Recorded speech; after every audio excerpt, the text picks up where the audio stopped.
So there's a lot of emphasis on starting the company, but the real hard stuff comes after some success.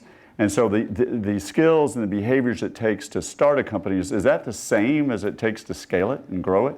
Or which ones are similar and which ones are Well, not? so like startups get really hard when the product gets into market. And those of you who've done it know this, right? Like when you're building the product, it's all good. You know, how's your startup? It's doing fantastic. You know, we're building the product, it's gonna be great. It's so genius. Like everybody I tell about it kisses me on the lips and says, wonderful. But then you get in market and nobody wants it, like then it gets real hard real fast. So that's like kind of the first psychological trauma. But the initial skill is, can you build a great product? Can you build a product that you know, a lot of people really want for whatever reason? And that is different than kind of building a great company. And but if you can't build a great product, it doesn't matter if you can build a great company, because you don't belong at a startup, because if you can't build a great product, you never get to the great company. And that was actually a big error in the 90s.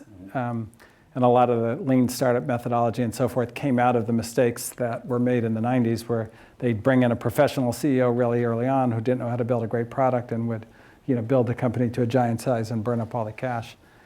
But the skills are different.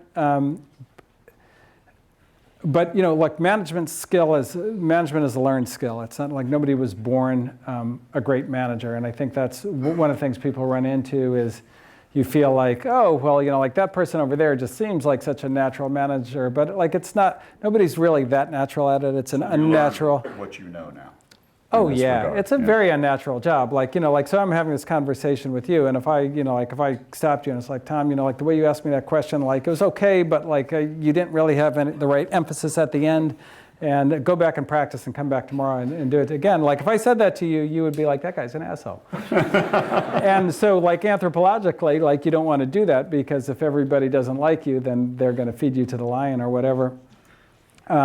So like it's not natural, but like as CEO, as a manager, that's what you have to do. You have to evaluate people's performance, you have to correct them, you have to make sure they're on task. And those kinds of motions, you have to learn how to do them, and you have to learn how to do them in a way that, you know, everybody doesn't hate you all the time. You know, they're going to hate you some of the time. But you just screwed up.